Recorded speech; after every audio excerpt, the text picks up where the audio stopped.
foreigners, you probably noticed by my thick accent.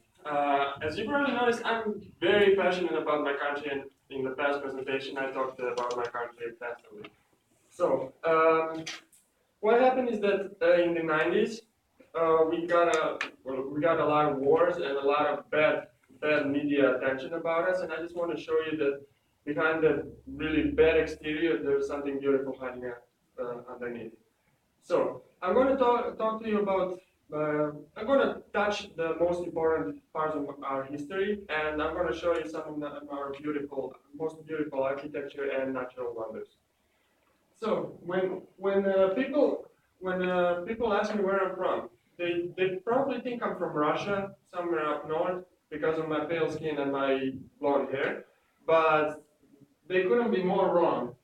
We share with Russians a heritage. We are both Slavs, meaning that we came from the same tribe at 620 AD, but that tribe split up, and one part of the tribe went west, one part of the tribe went south. So we are Serbs. I'm Serb. So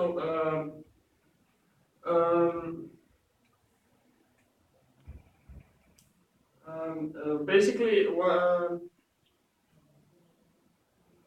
as you can see, it's a quite long way off from Russia, and we have a very distinctive language, and we can't understand each other very clearly.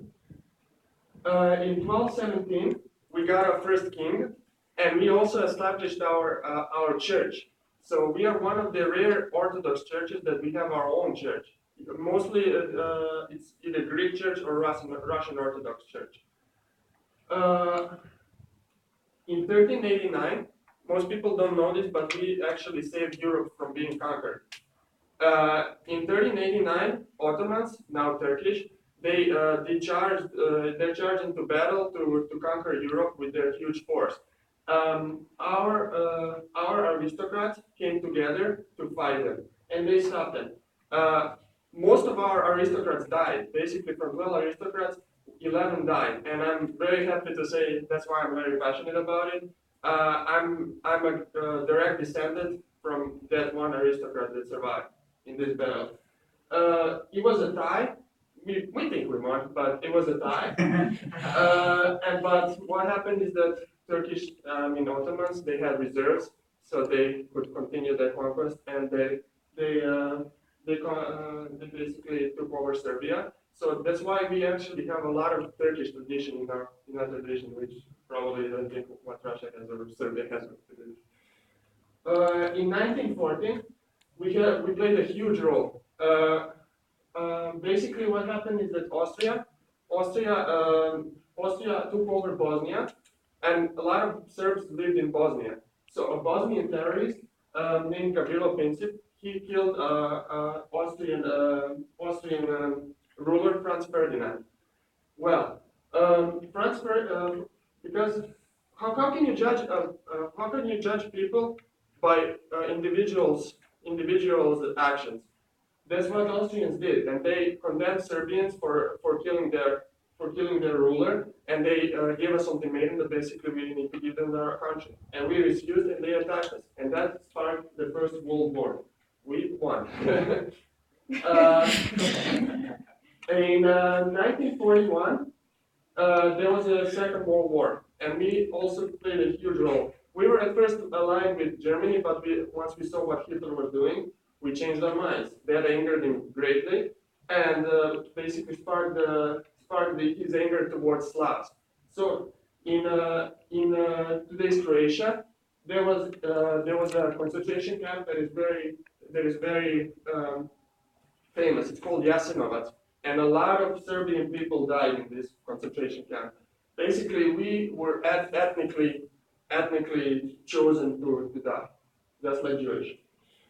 1990s, that's one of the biggest and most important periods, and I lived through this period.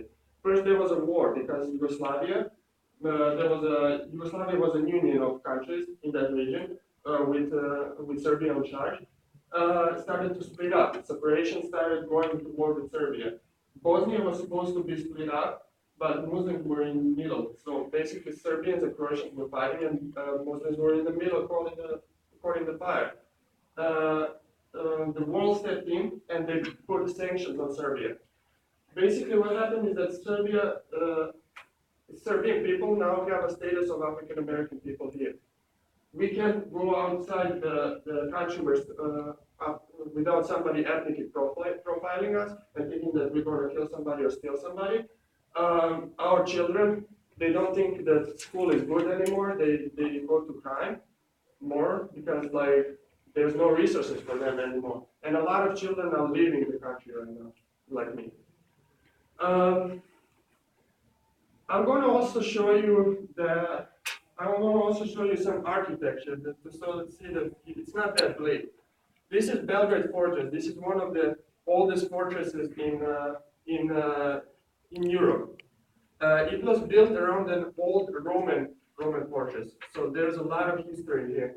It's built on a bank of a river, which makes it a great defensive position. This is Cathedral of Saint Sava. Cathedral of Saint Sava is the biggest cathedral, Orthodox cathedral in probably the world. It's very grandeur and it sits in the middle of the city. As you can see, the streets lead towards it. And also has a beautiful fresco inside. This is Studenica Monastery. What is important about the Studenica Monastery is because it's in the middle of Kosovo. Basically, Kosovo announced autonomy, but we can't get it because it's the heart of Serbia. To take away people's identity, you have to take their faith and you have to take their culture, and that's what people are trying to do like right now.